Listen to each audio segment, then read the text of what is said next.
I'll never forget, the second day I took Ozempic, I woke up. Oh, I feel something really weird. What is it? I'd woken up and I wasn't hungry. I don't remember that ever happening before. One of the West's most prolific authors. And he has a brand new book, Magic Pill. Award-winning journalist, Johann Hari. 47% of Americans want to take these drugs. They are going to change all our lives for better and for worse. And this is something I think people are not being warned about.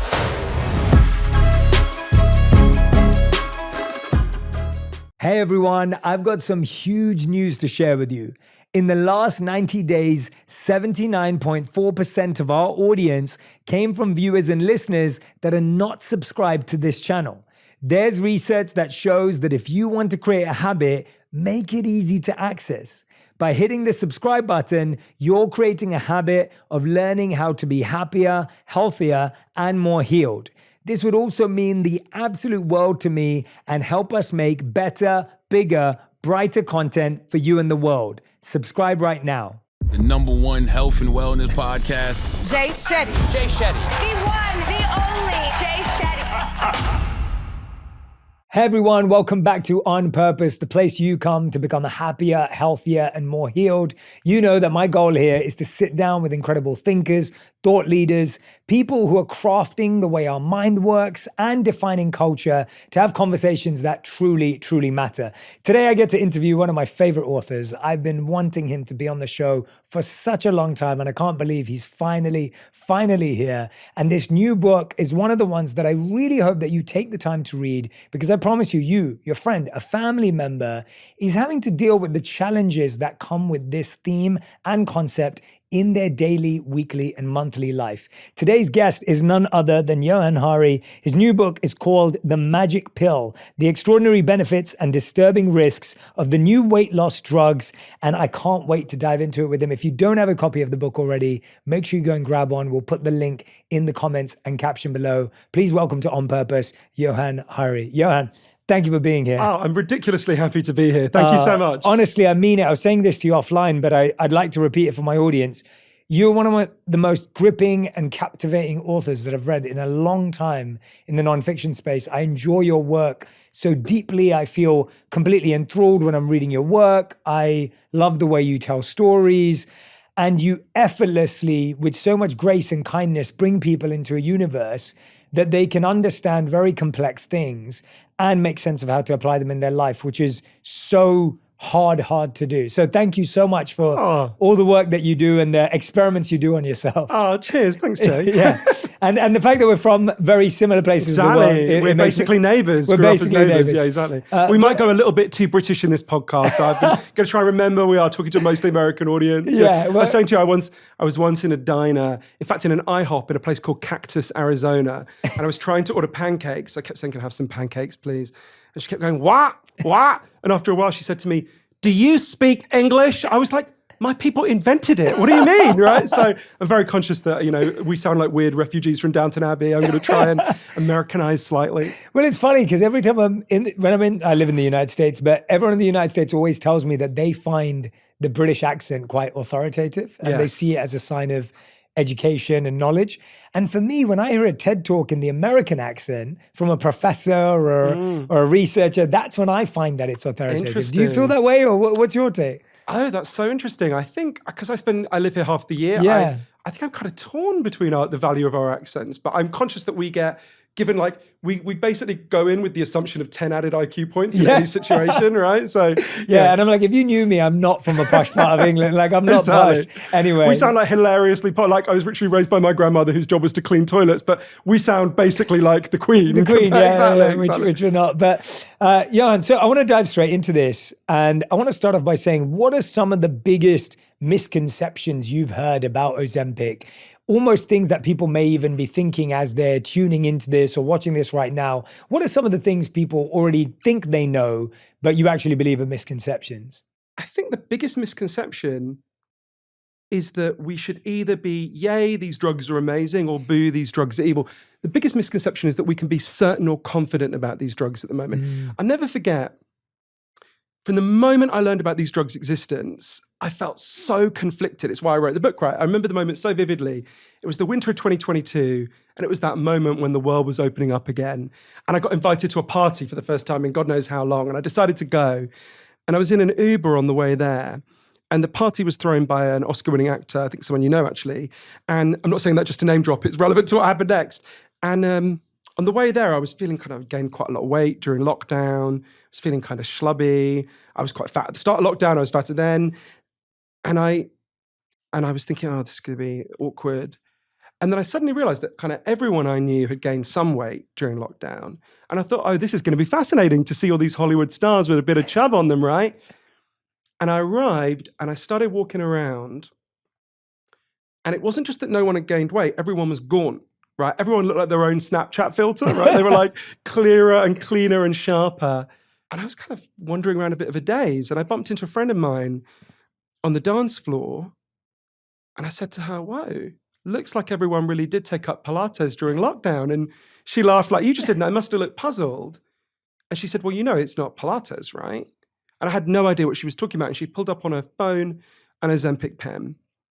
And that was when I learned, I guess in the next couple of days, that we now have a new form of weight loss drug that works in a completely new way that causes the average person who uses it to lose 15% of their body weight. In fact, with Mounjaro, the next in this class of drugs, you lose 21% of your body weight. And for the next, which will be available next year, Triple G, you lose 24% of your body weight on average. And I remember as soon as I heard that, just feeling this tremendous division in my own mind between, on the one hand, I could obviously see the benefits. I'm older now than my grandfather ever got to be. He died when he was 44 of a heart attack. Wow. Loads of the men in my family get heart problems. My dad had terrible heart problems. My uncle died of a heart attack. My other uncle had a heart attack but survived it. And I knew that sadly, the scientific evidence is very clear that obesity makes it much more likely you'll have heart problems along with many other medical problems. So I thought, okay, if there's a drug that can reverse or really reduce obesity, that could have really big health benefits. But I also thought, wait a minute. I've seen this story before, right? Every 20 years or so, a new miracle weight loss drug is announced. We're told it's going to save us all. Loads of people take it. They always discover it has some horrendous side effect that, you know, means it has to be pulled from the market, leaving a wave of terribly damaged people in its wake. So I thought, are we going to see that again? I also thought, what about the progress we've made with body positivity? What about what about people with eating disorders? There were just so many doubts that came into my mind. So to really get to the bottom of this, I ended up going on this big journey all over the world, from Iceland to Minneapolis to Okinawa in the south of Japan, to interview the leading experts in the world on it, the biggest defenders of the drugs, the people who made the breakthroughs that made them possible, the biggest critics of the drugs. And I learned a huge amount about the extraordinary benefits of these drugs, the disturbing risks of these drugs. There's 12 quite disturbing risks. How it's going to transform the culture in all sorts of ways, that even people who don't want to take these drugs, it's going to change the world around you in really fascinating ways. But at the end of all that, it's a slightly weird feeling.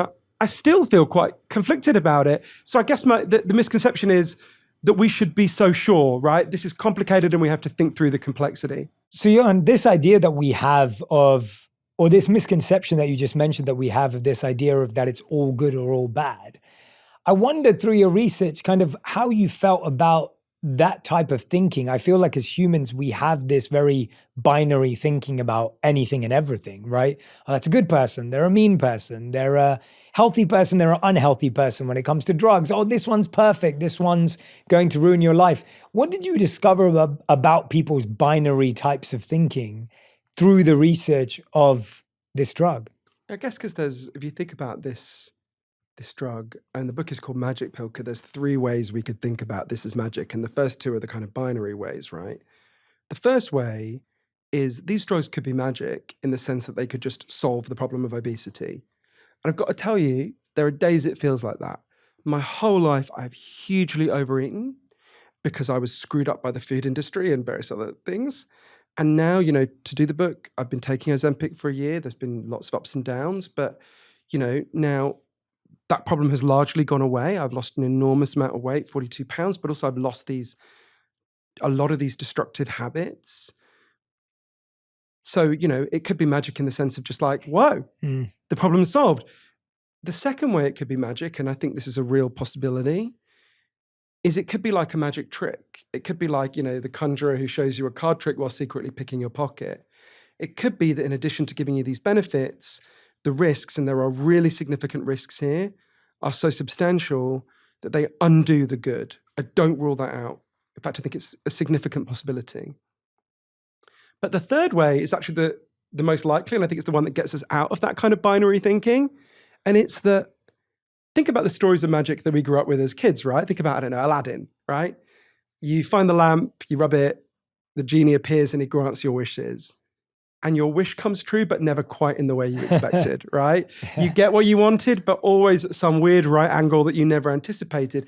And we're already seeing that with these drugs. You've got to get out the binary of good or bad to think about that. But, you know, Barclays Bank commissioned a really interesting, sober-minded financial analyst called Emily Field to just look at these drugs to figure out, okay, what's this going to mean for our investment decisions going forward? What should we be investing in? What should we not investing in?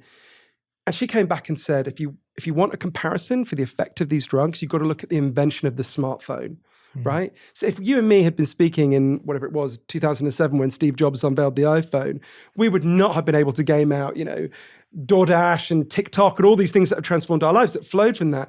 I think we're already beginning to see outside that kind of narrow binary, such an array of things that are happening as a result of these drugs. 47% of Americans want to take these drugs. They are going to change all our lives for better and for worse in a way that I think we need to take a moment as this extraordinary transformation happens all around us to really think through the benefits, the risks, and what it's going to mean for all of us and what we should do about it now. Yeah, let's talk about how we got here. You mentioned there that the food industry has screwed you up. You mentioned just there. Let's talk about how we got here, how we even needed to turn towards these drugs, starting with some of the issues that you think the food industry has caused and how we've been trained to almost eat more, eat worse, eat unhealthier for ourselves. For a long time, I thought when I was researching the book that I was looking at two separate topics. Because I thought at first, so I was looking at why did obesity explode in our lifetimes, massively explode, and how do the drugs work? But actually, I discovered these are not separate topics. The same thing explains both at its core. So I would just urge everyone watching, listening to just stop for a moment and Google photographs of beaches in the United States or Britain in the year I was born, 1979. Just take a look at them, right? If you look at them, they seem really weird to us because almost everyone is what we would call skinny or jacked, right? And you look at it and you think, that's really weird. Where's everyone else? Was it like a skinny person convention in Atlantic City that day? And then you look at the population figures. No, that's what people look like in the year I was born. Humans have a bit more than 300,000 years in which obesity is extremely rare. And then essentially in your lifetime and mine, it absolutely blows up. Between the year I was born and the year I turned 21, obesity doubled in the United States. And then in the next 20 years, severe obesity doubled again. And it seems really weird. What's going on? What could possibly explain this unprecedented transformation in our bodies where we got to the point where now 42% of Americans are obese, right? Seems really weird. What happened? We know what happened. This change takes place everywhere where one thing happens. It's not where people become weak-willed or lack willpower or become lazy or all the other cruel, stigmatizing things we say about overweight people. It always happens where people move from mostly eating fresh, whole foods that they prepared on the day to mostly eating processed and ultra-processed foods, which are constructed in factories out of chemicals in a process that actually isn't even called cooking, it's called manufacturing food. And it turns out this new kind of food, which never existed before in human history, affects our bodies in a completely different way to the old kind of food that all humans before us ate.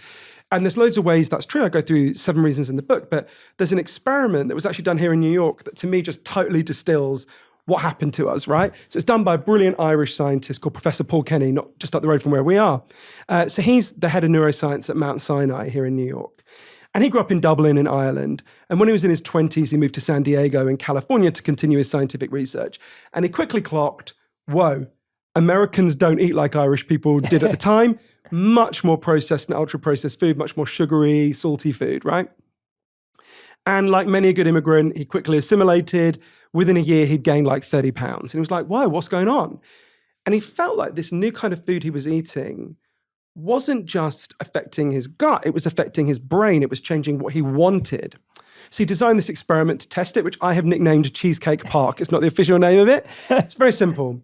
He got a load of rats and he raised them in a cage. And they had nothing to eat but the kind of healthy food that rats evolved to eat over thousands of years, right? In pellet form. So when the rats have got the kind of natural food they're used to, they would eat when they were hungry and they would stop when they were full. And they never became overweight or obese. Given their kind of natural food, they had a kind of innate nutritional wisdom that meant they would go, oh no, I've had enough now. Then Professor Kenny introduced them to the American diet. He fried up some bacon, he bought a load of Snickers bars. Crucially, he bought a load of cheesecake. And he put it in the cage alongside the option of the healthy food. And the rats went crazy for the American diet. They would literally hurl themselves into the cheesecake and eat their way out, just completely slicked with cheesecake, right? And they ate and ate and ate and ate. And all that nutritional wisdom they'd had before disappeared. They just rapidly became obese. In fact, the way Professor Kenny put it to me was within a couple of days, they were different animals. And so this nutritional wisdom that they'd had before with their natural food just disappeared. The brakes were off, right? Then Professor Kenny tweaked the experiment in a way that to a lifelong junk food addict seems to me a bit cruel. He took away the American diet and left them with nothing but the healthy food they'd grown up with. And he was pretty sure he knew what would happen, that they would eat more of the healthy food than they had before. And this would prove that junk food expands the number of calories you eat in a day. That is not what happened. Something much weirder happened. Once they'd had the American diet and it was taken away, they refused to eat anything at all. It was like they no longer recognized the healthy food as food. It was only when they were really starving that they finally went back and ate it. Now, what this tells us, and there's loads of evidence in humans, is the diet we're eating is profoundly undermining our ability to ever feel full. And in fact, the key word here, both in explaining the rise of obesity and how these drugs work, is satiety. It's not a word we use that often in everyday English, but it's the feeling of being sated, the feeling of having had enough and not wanting any more. And this kind of food we eat profoundly steals our satiety, right? And what these drugs do is they give you back your sense of satiety. They give you back your sense of being full, but with a potential cost, right? Yeah, and it's so fascinating to hear how so much of it has become stigmatized. You don't have enough self-control. You don't have enough willpower. You're not disciplined enough. And that's why it's leading to these things. And as you're saying, I mean, I've also read different work that talks about how our portion sizes have increased. And I remember the first time I came to the United States, I think I was 9 years old with my family. We were coming to Orlando to go to Disney World. Orlando. Yeah. I was going to get you to sing the Ozempic song in a second. But we come to Orlando and I remember like getting one of those, you could get like this jumbo size Coke, like which was refillable at the gas station. And then if you wanted, you could get the double jumbo size Coke, which was refillable at every gas station. And I couldn't believe it. And that's all I wanted as a kid, right? I was like, that's the coolest thing ever. My parents got it for me. And then I was drinking refillable Cokes the whole time. And that's when you got diabetes the first time, right? Yeah. And I'm predisposed to diabetes because of my genetics. So it's so interesting. And similarly for me, I grew up as a chocolate addict. So I ate a chocolate bar, a chocolate yogurt, a chocolate biscuit, and a chocolate ice cream every day growing up. And I was very overweight growing up. I lost a lot of weight. Were you really? Yeah. You don't look like you've ever been overweight. That's up until fascinating. age 14, 15. And then at 15, I started playing a lot of sports. I soon after became vegetarian and I lost a ton of weight. And for me, what happened though was I still had bad habits. So I got through university having a Sprite and a chocolate bar every single day. And it wouldn't show up as fat physically, but it would show up as, now I see it as glucose spikes. Now I see it as an increase in the chances of having diabetes and heading in that direction. And my wife has been the one to coach me more on the side of self-control and discipline and finding alternatives. And I've seen a huge shift in my life ever since I've stopped refined sugars, ever since I've switched my diet to whole foods, less processed foods. And I've done it in a very self-controlled way. I know how hard that is. I know how prone I still am to having cravings sometimes. And at the same time, I've lost taste for certain things. Anyway, I'm saying all of that to ask you the question of portion sizes have increased. We're eating fake foods that are making us want them more. We don't feel satiated when we're consuming.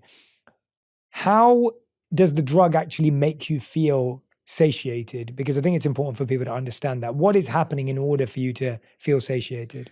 It's the weirdest thing. I'll tell you how it feels as an individual and then the science of it. I'll never forget The second day I took Ozempic, I woke up and I was lying in bed and I thought, oh, I feel something really weird. What is it? And I couldn't locate in my body what it was. And it took me about 5 minutes. And I suddenly realized I'd woken up and I wasn't hungry. I don't remember that ever happening before, right? From when I was very young, grew up in a working class family, we ate constant processed and junk food. And I was in a bit of a daze, and there's a cafe just around the corner from where I live. And I went in and I ordered what I used to order every morning for breakfast when I'm in London. It was a big brown roll with loads of chicken and loads of mayo in it. And I had like 3 or 4 mouthfuls. And I just didn't want any more. I was full. I was full in a way that I never normally felt full. I thought, that's really weird. And I went for lunch that day. I went to, there's a Turkish cafe next to my office. And I went in and I ordered what I used to order every day when I went there, which was a Mediterranean lamb. And again, I had 3 or 4 mouthfuls and I was just full. It was so strange. It was like kind of shutters had come down on my appetite. I can't think of another way to describe it. Or it was more like when I ate. So imagine you had just had Thanksgiving dinner or Christmas dinner, right? And you were stuffed. And then I came along and said, hey, Jay, great news. I got you a KFC bucket, right? You'd just be like, oh, no. But you get to that level really, really quickly. So obviously I interviewed the people who made the breakthroughs for these drugs, scientists who'd worked on the key stages of developing the drug. One of the weird things about this drug is we don't actually know how it works. But there's some things we know for sure. There's a big amount of indeterminacy, but there's some things we know for sure. If you ate something now, it doesn't matter what it is, something healthy, unhealthy, after a little while, your pancreas would produce a hormone called GLP-1. And GLP-1 we now know is just part of like the natural signaling in your body saying, hey, Jay, you had enough, stop. It's like the brakes, right? But that natural GLP-1 only stays around in your system for a couple of minutes and then it's just washed away. So what these drugs do is they inject you with an artificial copy of GLP-1 that instead of being washed away in a few minutes, stays around in your system for a whole week. It's why when I go to the cafe, I only want 3 or 4 mouthfuls because I'm already so close to full. My GLP-1 or this artificial boosting of GLP-1 makes me feel full so quickly. So initially it was thought when they were developing these drugs that because this hormone is made in the gut, it has an effect primarily on the gut. This must be a drug that's, changing your gut in some way. And it clearly is, right? And there's all sorts of ways we know that. But from interviewing the cutting edge scientists working on this, particularly neuroscientists, it's increasingly clear that in fact, these drugs work primarily on your brain. You don't just have GLP-1 receptors in your gut, you've got them in your thyroid, which is important for something else, and your brain.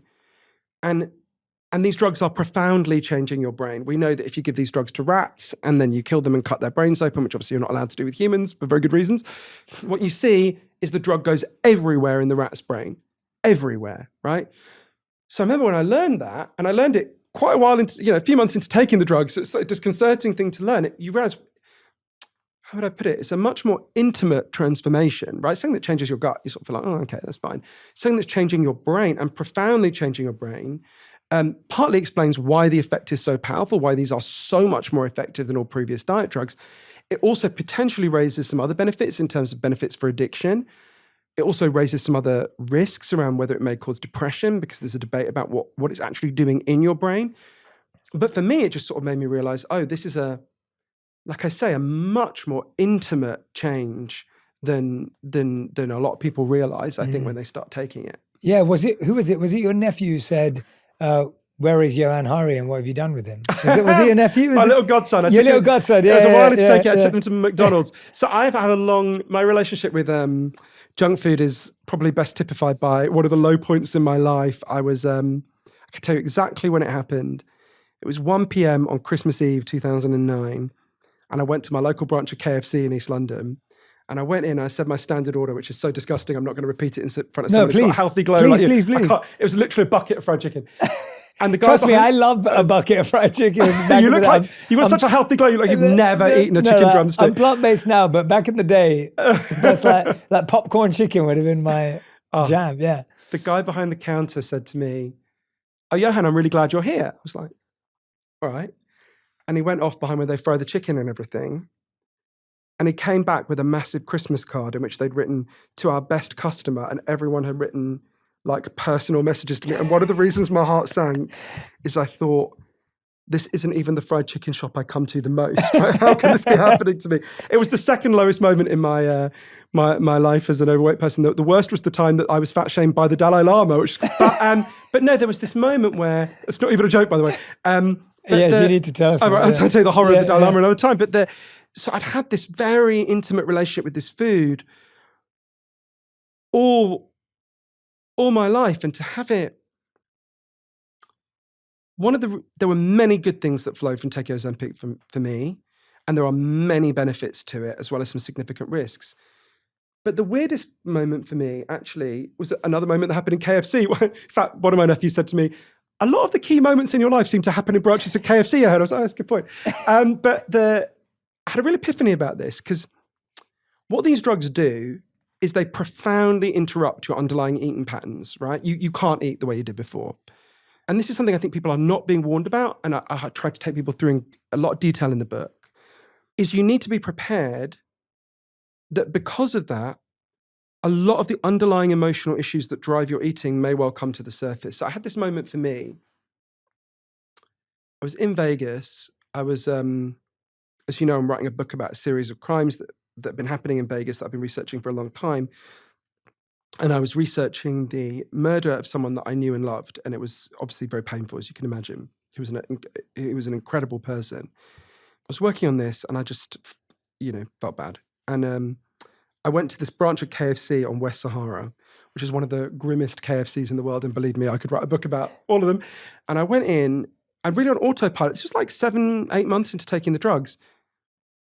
I went in and I ordered what I would have ordered a year before, right? I ordered a bucket of fried chicken, and I had a chicken, and I wasn't even really thinking about the eating or anything.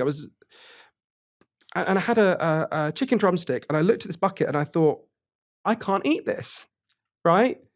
Like I would throw up if I tried to eat this. And I remember Colonel Sanders was on the wall, and it was like he was looking at me going, hey, what happened to my best customer? And I remember thinking, oh, you're just going to have to feel your feelings, right? And it's interesting, if you look at the scientific evidence, there's scientific evidence for 5 reasons why we eat. One of them is the obvious one, to sustain our bodies. And I would have told you before I started taking this drug, that was why I ate, right? But here I am. Then I ate maybe 3,200 calories a day. Now I eat around 1,800. So all that other eating was doing something else, right? And I go through the 4 psychological reasons why we eat. They don't obviously applies differently to different people.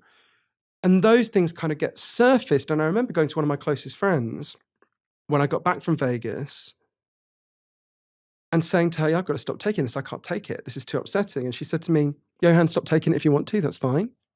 But you need to know these drugs are not causing this issue. This issue was there all along. In this case, what they're doing is giving you an opportunity to deal with those issues in a better way than drowning your feelings in saturated fats, right? And that's been a bumpy transition, although I'm glad I stuck with it, although lots of people I respect the fact they don't. Walk me through why people don't. Like what was their reasoning? What were they struggling with so much? I think there's a lot of things people struggle with the drugs, but in relation to I'm sure we'll get into lots of them. Yeah. But if we think about this specific one, if you want to think about the benefits and risks of these drugs when it comes to obesity, I actually think it's quite helpful to look at a parallel area of science. We've only been giving these drugs to people for obesity for a couple of years. But there's a parallel area of science that can help us to think about the benefits and I think some of the answer to your question.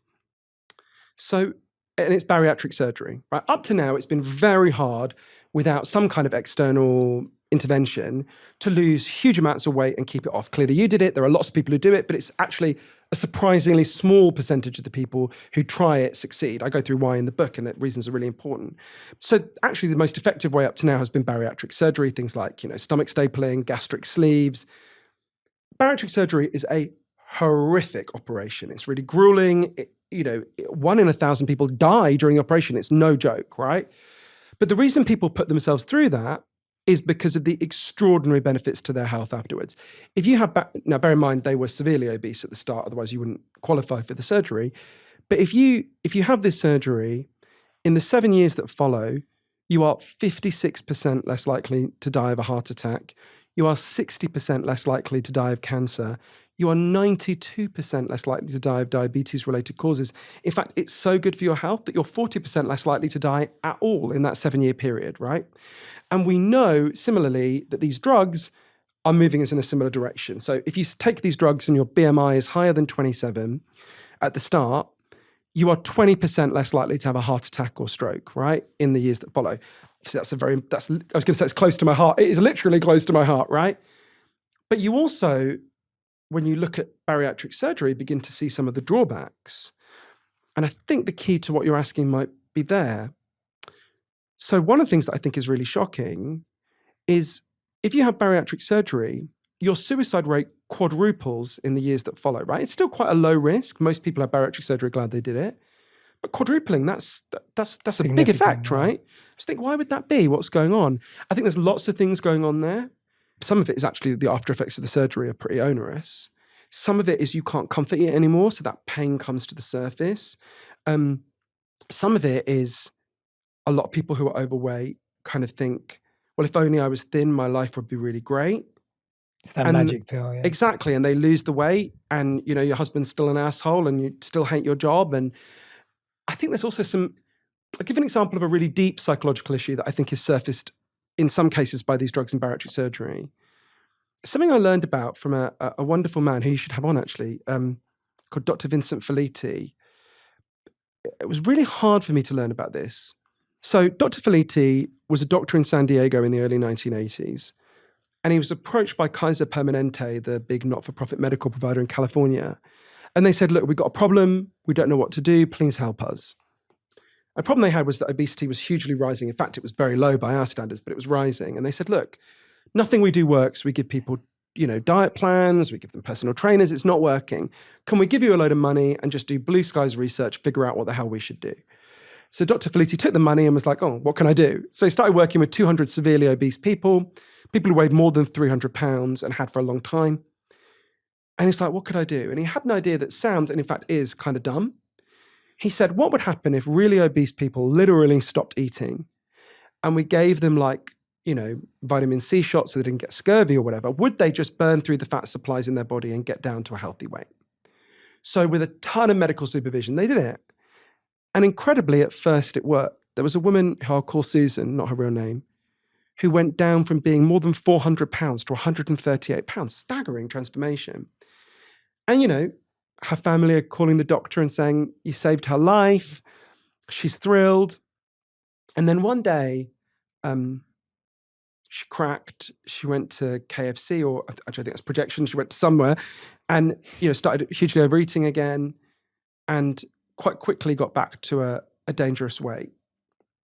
And Dr. Felitti called her in. He said, Susan, what happened? What happened? And she looked down. She was really ashamed. She said, I don't know.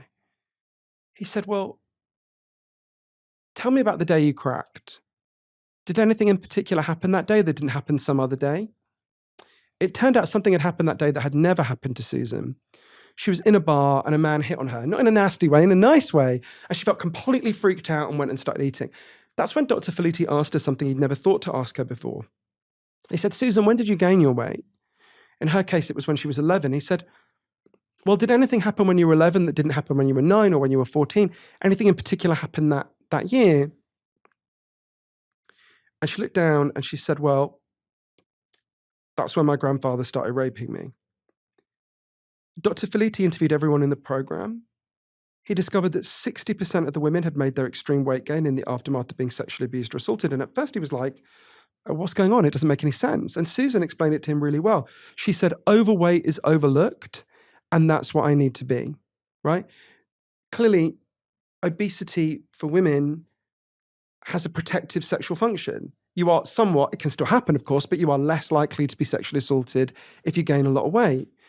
And so for Susan, losing a huge amount of weight made her really frightened and feel really vulnerable and brought her back to that terrified place of abuse. Now, there's lots of psychological things that go on. That's only one of many, but I think, and of course, it can give you an opportunity to deal with those feelings, right? But again, it gives you a sense of like the incredible psychological complexity of what's really going on here can kind of come to the surface in complicated ways. Yeah, and what's interesting about that is no matter what the psychological reason may be, you're almost dealing with that feeling for the first time in 3 or 4 decades. So it almost feels like a new feeling. Would that be fair enough to say? It almost feels like, what I mean by that is there are certain feelings and thoughts that we've had since we were young and we've found ways to cope with them. But if this is something that you've been able to kind of put aside for 10, 20, 30 years, and all of a sudden now that this is blocking something which is giving rise to that, it almost feels like, wow, I haven't learned how to deal with this for a long time. I think that's really right. I think you're right. It's even worse than a new feeling. It's a buried feeling, right? And obesity is so laden with shame and the cruelty in this culture towards, which I've experienced to some degree, but women get it much, much worse. If you have a BMI higher than 35 and you're a woman, 42% of those women get insulted literally every day, right? And I really wanted to think this through because I was very conscious that we've made so much progress in this culture. I mean, we were nowhere near where we need to be, but we've made some progress.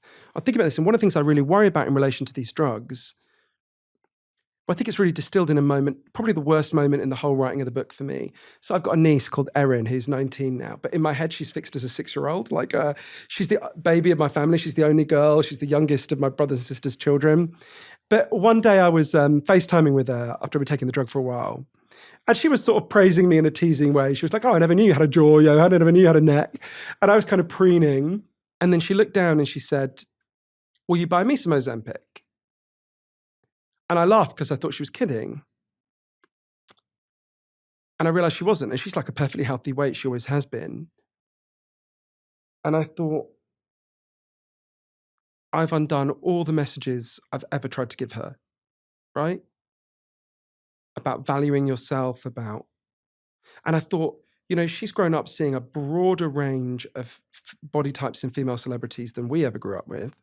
For sure. And now all of those women pretty much are bone thin, right? And I really wanted to think this through because I think there's sort of 2 categories here which are quite different. There's overweight and obese people who are taking these drugs to get down to a healthy weight, right? Now, they're still incurring the 12 big risks that I write about in Magic Pill. There's still a lot to discuss there, but I think there's a lot to defend there.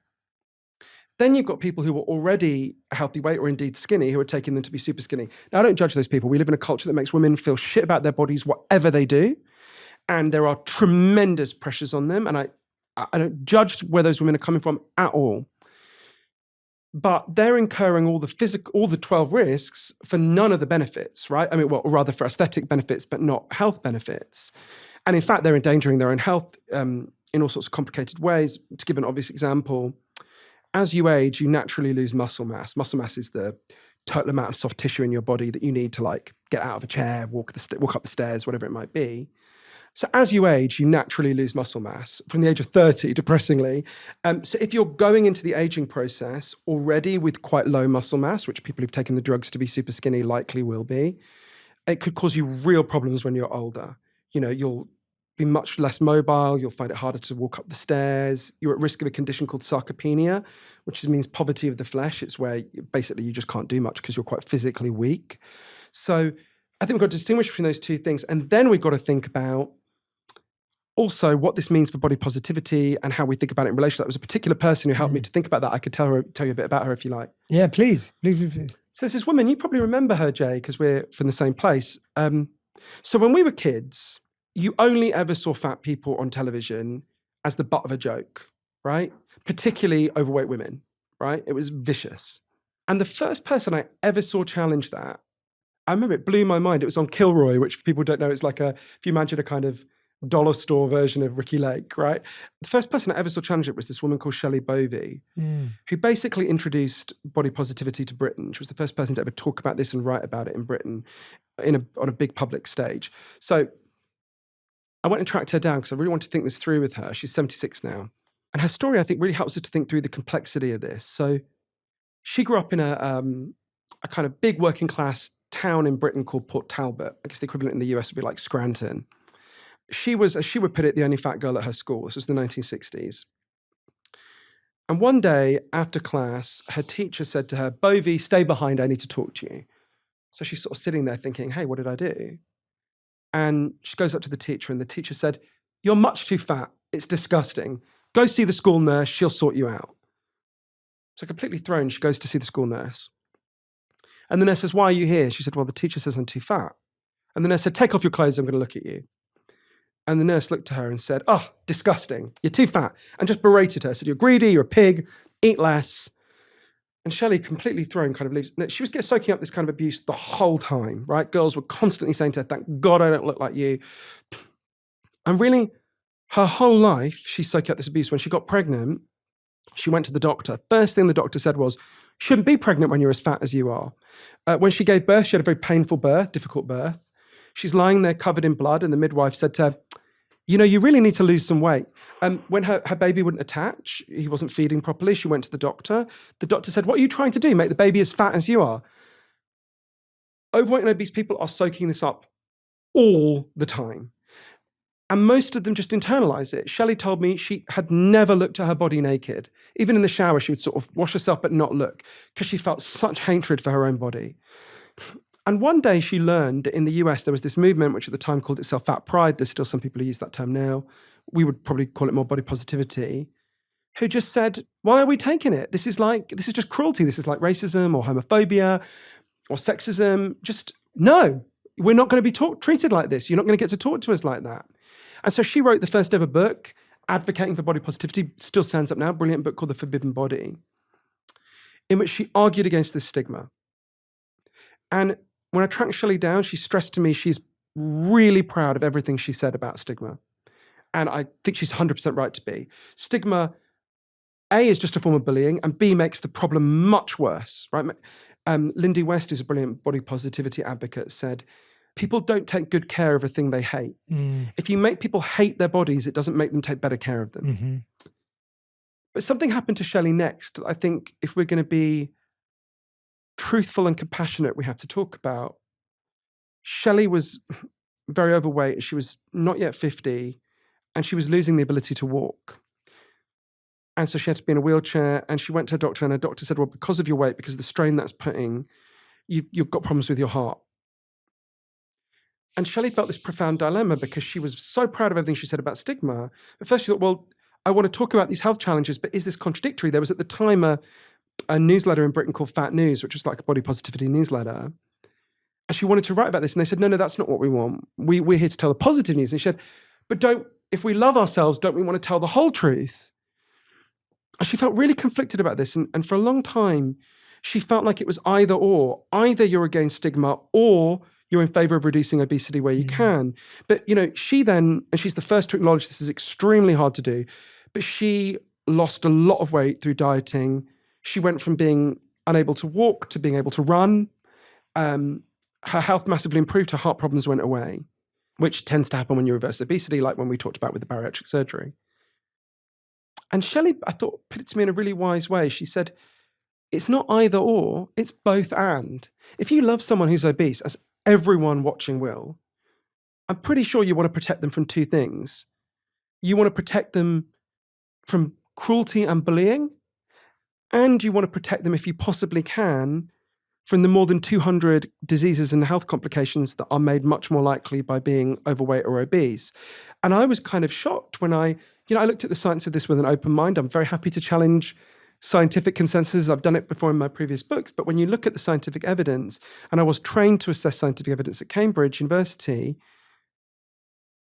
I was kind of taken aback by how bad obesity is for your health on average. Of course, there are exceptions. My mother smokes 70 cigarettes a day. She's alive and well at the age of 78, but she's an outlier. I mean, even think about something as simple as diabetes, right? I'm really embarrassed to say this, but I thought, if you'd asked me a couple of years ago, okay, I knew that obesity makes diabetes much more likely. If you're obese when you're 18, you have a 70% chance of becoming diabetic in your life. But I thought, okay, that's not good. But as long as you've got good health insurance and you get insulin, you're basically like everyone else. A diabetic with insulin is like me or you. That's not true at all. When I interviewed the leading, doctors who are leading people who treat diabetics, when you look at the scientific evidence, diabetes knocks 15 years off your life on average. It's the biggest preventable cause of blindness in this country. More people have to have a limb or extremity amputated because of diabetes in the US than because they got shot. And you will have noticed a lot of us get shot, right? In fact, the effects are so bad that one of the leading doctors in Britain who treats diabetics, Dr. Max Pemberton, said to me, if you gave me a choice between becoming diabetic or becoming HIV positive, I would choose to become HIV positive, because if you're HIV positive and you get treatment, you live as long as everyone else. That is not true of diabetics, type 2 diabetics. You have a shorter life, and you're much more likely to have a terrible last few years where you're blind or you're horribly, your body is mutilated.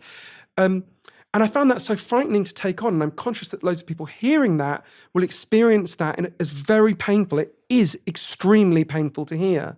And it's an extremely painful truth.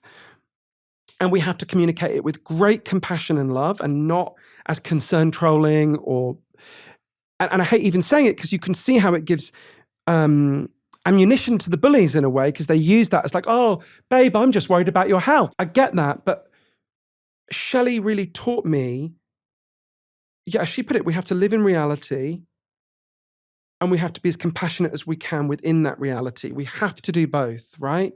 And I'm conscious this is a long answer, but I'll just give an example. One other person who helped me to think about this is a brilliant guy I interviewed called Jeff Parker. He's a 67-year-old retired lighting engineer in San Francisco. And Jeff, a couple of years ago, was very severely overweight. He was finding it painful to walk. He had gout, he had liver problems, kidney problems. He was taking fistfuls of pills every day. And he started to take Mounjaro, which is one of the new weight loss drugs. And he lost a lot of weight. All his health problems went into remission. Doctor almost took him off the pills. Now he walks his dog over the Golden Gate Bridge every day. He said, I feel like I'm going to enjoy my retirement now. I don't think we can say to someone like Jeff that improvement is not meaningful, right? There are maybe the risks of the drugs will outweigh that benefit to him and for others. That's a real possibility. It's why I put a lot of weight on the 12 risks of these drugs in the book. But I do think we have to acknowledge that a lot of people who do successfully reverse their obesity, which is much easier to do now than it's been before, do experience a massive improvement in the quality of their life. I do think we're not being honest with people if we don't explain that as well. Mm. Thank you for going into that. Actually, it was a very thoughtful answer, and those stories give us an entryway into the psychology and the mind of so many of us and what we're all struggling with. With Shelley, I'm intrigued.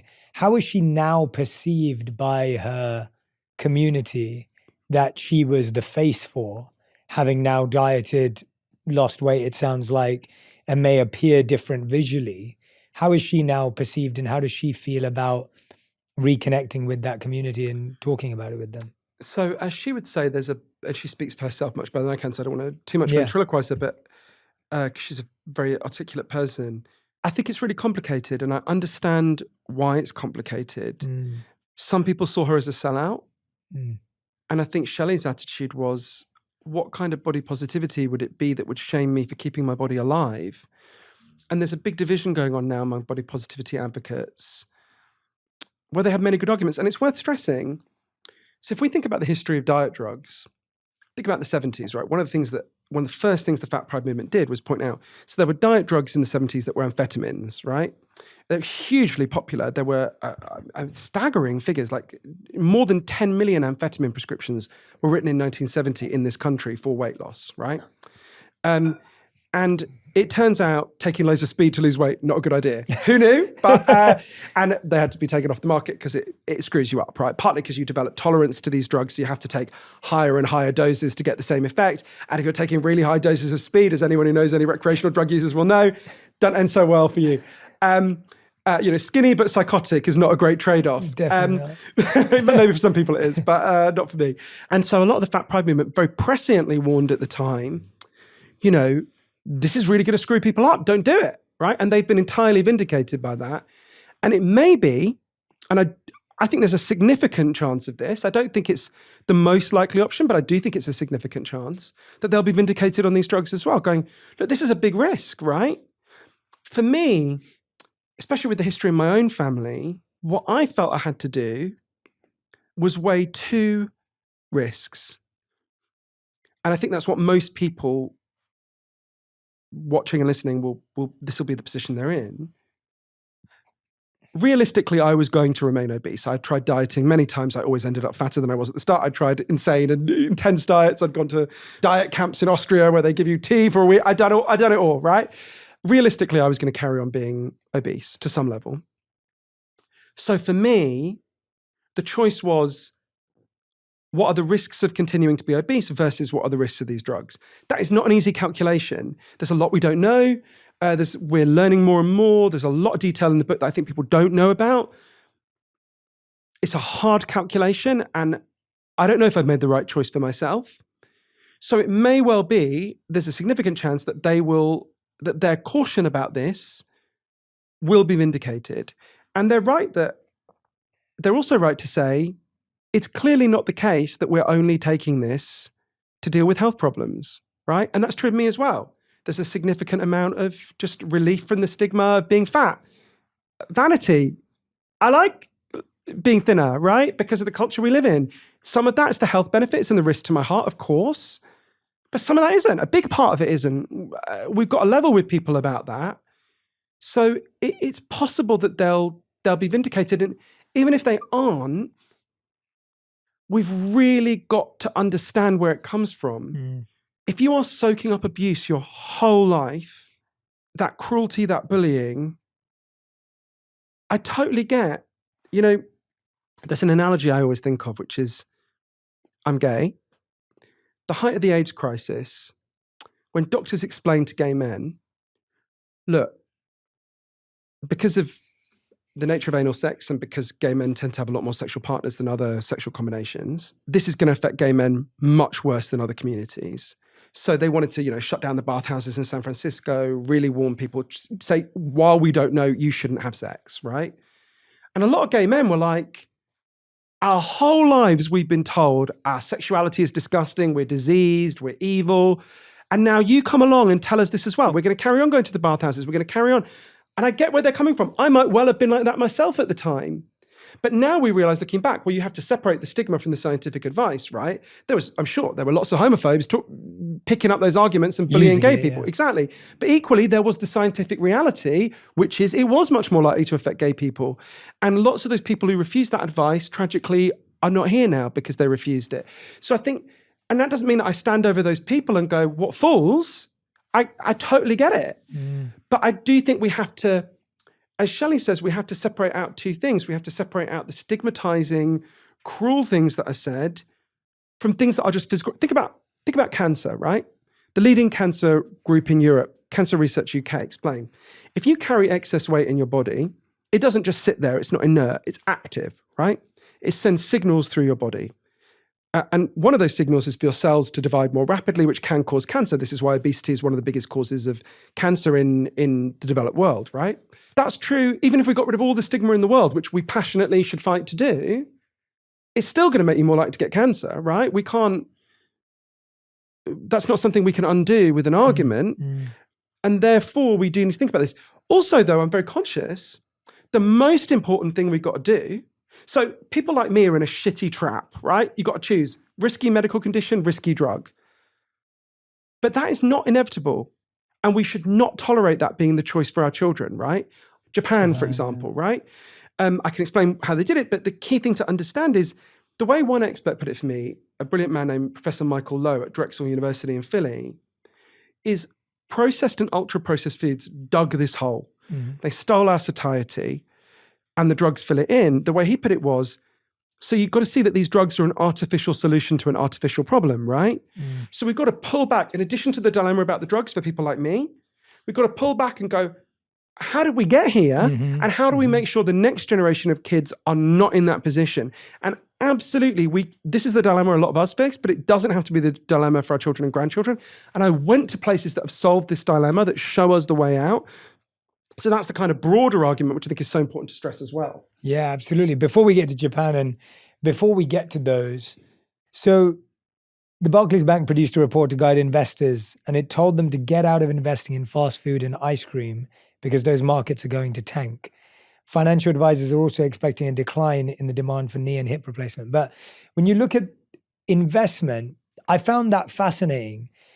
I'm like, do I believe that fast food is growing or is shrinking? And while I see the rise of organic vegetables, but still expensive, while I see the rise in people proposing a largely plant-based diet, if not full, but a larger plant-based diet, again, more expensive, harder to access, maybe difficult to know what to do. I don't see fast food shrinking as an industry. Did you see that? Are you seeing that through your research? Were you seeing investment shift and redirect, or is that a myth as well? Krispy Kreme stock is down. The head of Nestle, Mark Schneider, has been making very nervous noises about their ice cream and confectionery market.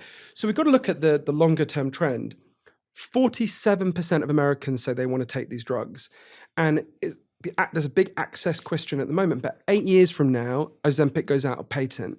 At that point, it will be a daily pill and it will cost about $1 a day.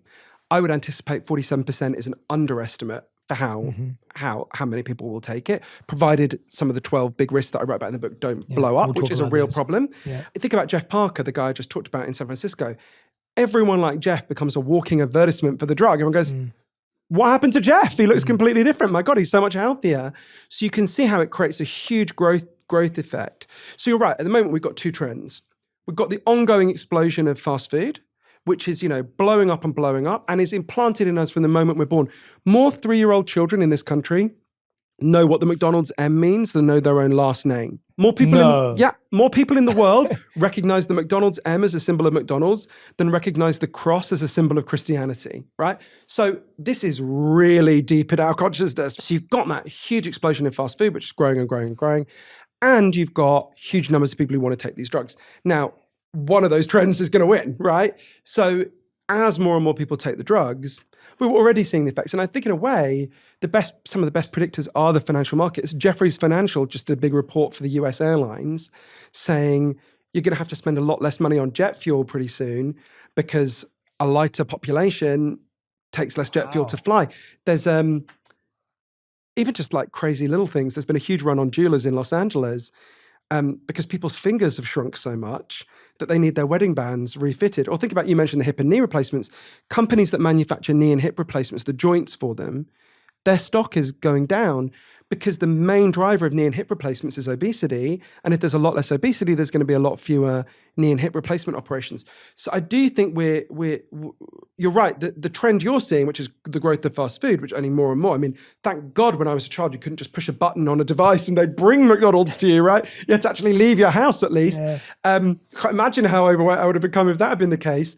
That trend is driving the other trend as well, right? So they're densely interconnected. It's also a big question comes out as, and like you keep saying, we don't know enough. And I want to talk about the risks now, because we've talked about somewhat of how we've got here, the challenges that we're facing mentally, psychologically, societally, into why we're in this situation in the first place. But what's fascinating to me is, are a lot of the Big 12, which I want to dive into, the Big 12 risks and the issues with the drugs, are a lot of them more long-term than short-term?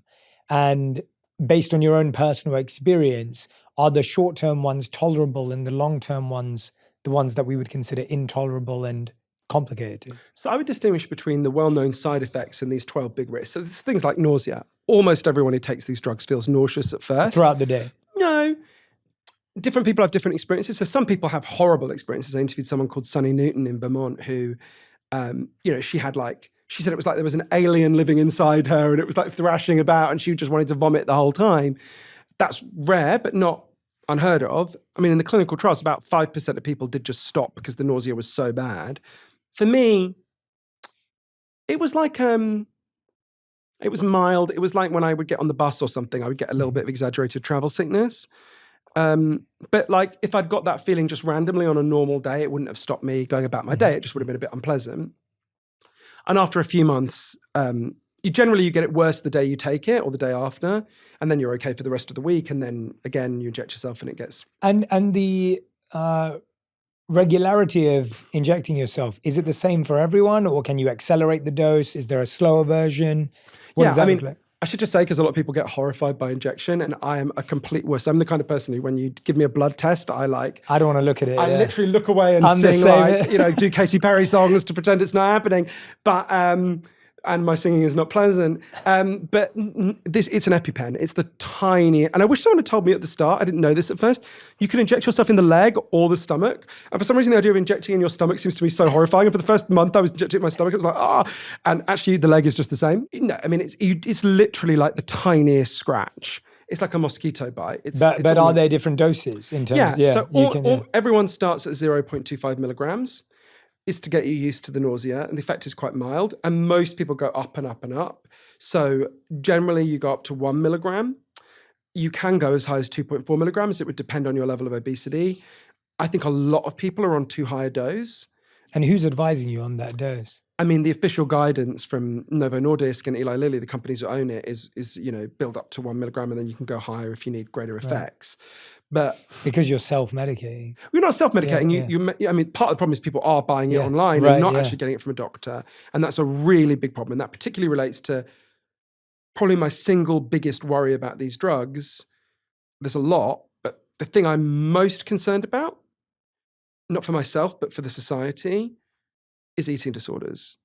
We went into the pandemic with an unprecedentedly high level of eating disorders, probably because of social media and what it's doing to young girls. You'll interview my friend Johann Hari. He can tell you much more about that, and everyone should read his brilliant, amazing work. Then during the pandemic, eating disorders went up even further, which is mind-blowing. And what these drugs do is they give you an unprecedented tool to amputate your appetite, right? And anyone who knows anyone who's got eating disorders, I'm sure you do, pretty much everyone does. They're in a conflict. There's the psychological part of them that wants to starve themselves for complex reasons created by the sick culture we have, mostly. And then there's the biological part of them that wants to live and wants to eat. And what these drugs do is they, if you take them and you're in that position, they massively empower the part of you that wants to starve yourself. So and people like Dr. Kimberly Dennis, who's one of the leading eating disorders experts in Britain, another person you should interview, very wise and brilliant person, are really worried about this. Right? My biggest fear is that we could have an opioid-like death toll of huge numbers of young girls, and unfortunately these disorders do mostly affect young girls, although there are, of course, some young men and boys. I mean, I'm really, really worried about that. Now, there are things we could do right now. As Dr. Dennis says, we need to, I got them on Zoom. When I got them in Britain initially, in Vegas, I had to go in person. They're meant to check your BMI on Zoom. I mean, good luck with that.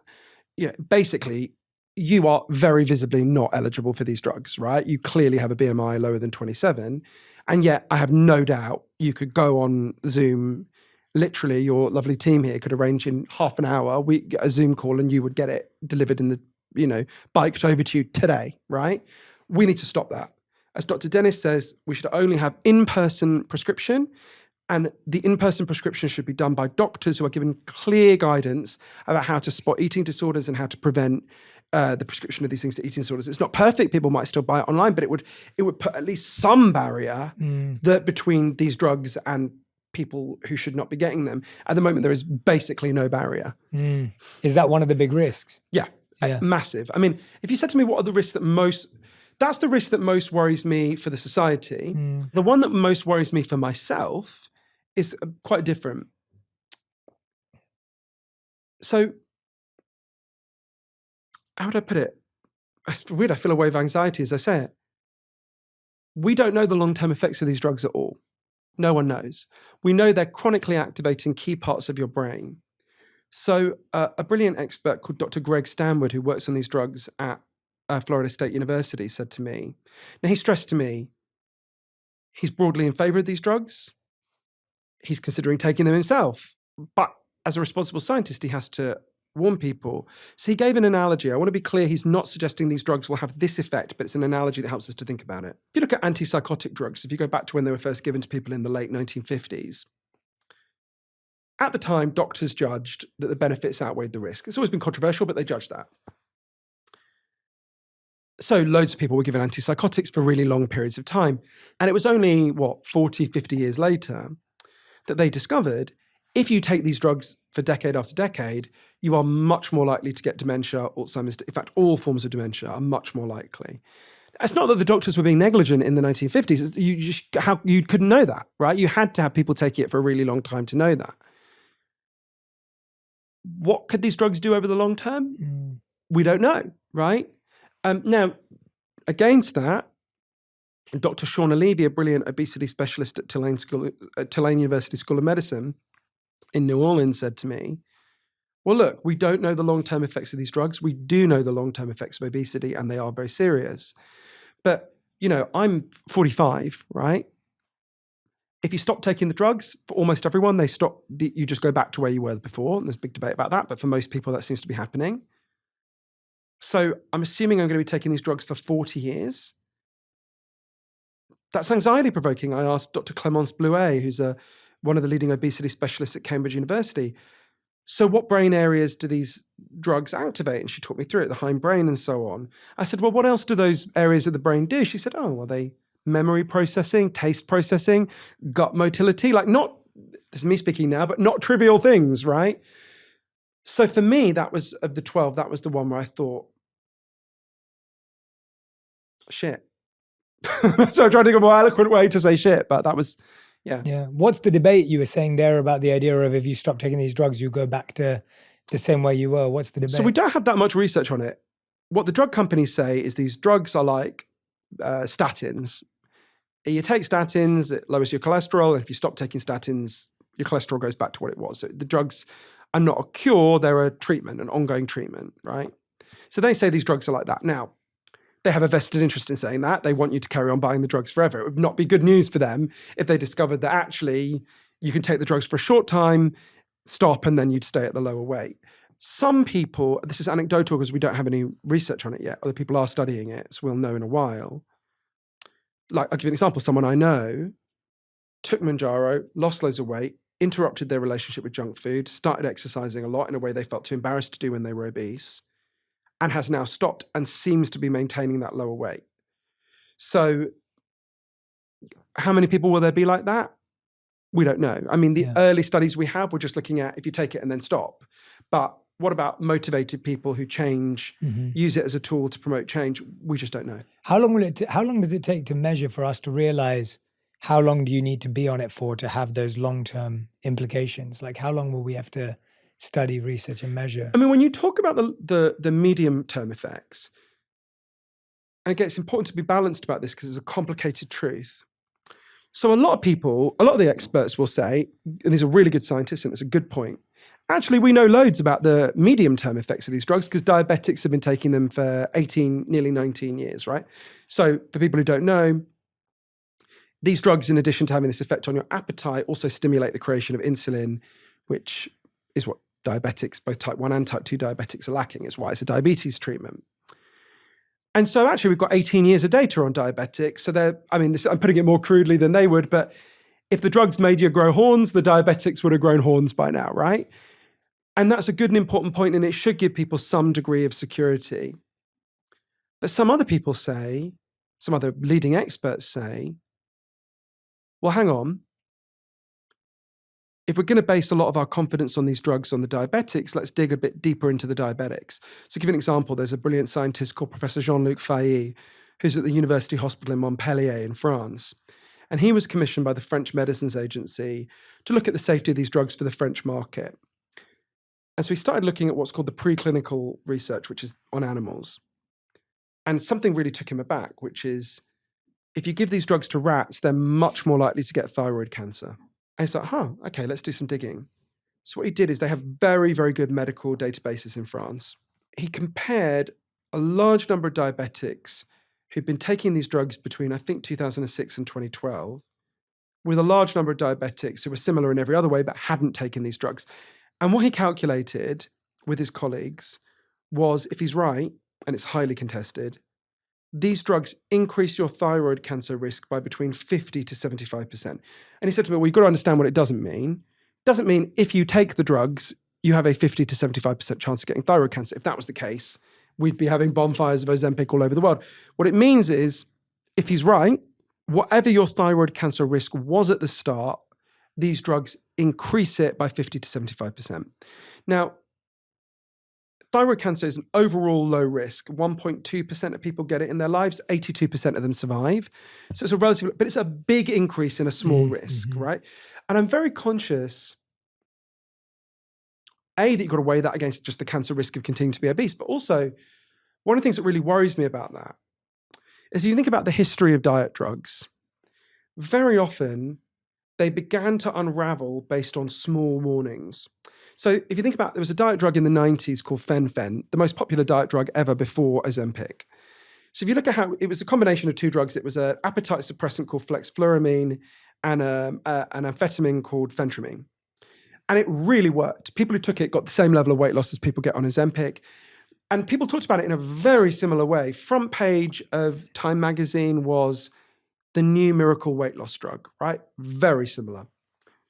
In 1995, there were 18 million fen-phen prescriptions in this country. It was huge. And then it was discovered, a small group of doctors in a practice in Fargo in North Dakota noticed, a lot of people using this drug in our practice seem to be having trouble breathing. Wow. And so they raised what's called a safety signal. It was then investigated. It turned out these drugs caused in a lot of people something called primary pulmonary hypertension, a horrific condition where the blood vessels in your lungs contract and you can't breathe. It kills you. Or it can kill you. And if not, you're on oxygen the rest of your life. It's horrendous. So it obviously got withdrawn from the market, led to the biggest payout in the history of the pharmaceutical industry, $12 billion. Actually emerged, the drug companies had known about this risk all along. You look at the stuff the drug companies, one of the documents that was presented at the civil case was just someone saying, one of the people at the drug company saying, am I going to have to spend my retirement writing compensation checks for silly fat women with lungs who can't breathe? I mean, horrendous, right? Now, I want to stress, Eli Lilly and Novo Nordisk, I'm very happy to criticize drug companies. I do it a lot, but they are not shysters like those people were. They are reputable drug companies. There's no reason to believe that they're like that. But I'm conscious that small things could lead to the whole thing unraveling. We need to be vigilant. I'm alert to that. It's why if you have thyroid cancer in your family, I was going to say I recommend, it doesn't really matter what I recommend, the FDA recommends, don't take the drugs. It's not a good idea. Are there any others in that line? Loads. I would, there's all sorts of things, all sorts of categories of people I would say shouldn't take it. If your BMI is lower than 27, don't take it. You're incurring all the risks for none of the benefits. If you have thyroid cancer in your family, if you have a history of eating disorders, there's a whole array of people who should not be taking it, who currently are taking it. Another big one, which obviously doesn't apply to me, is if you think you might get pregnant. So one of the things that really worries me is we have really no data on what it does to people who are pregnant. Obviously, you're told to not take it if you think you might get pregnant, but people get pregnant in all sorts of ways, you don't expect. So we know rats, when they're given semaglutide, the active component, are much more likely to have children with birth deformities, fetuses with birth deformities. Dr. Stanwood, who I mentioned before, at Florida State, said to me, again, stressed, he's broadly confident, but has to alert people to potential concerns because he's a very responsible scientist. He said, to think about this, you might want to look at the long-term research on mothers who are exposed to contaminants when they're pregnant. So think about, for example, mothers who are exposed to lead. This happens scandalously frequently in this country because a lot of poor people still live in housing that still has lead in it.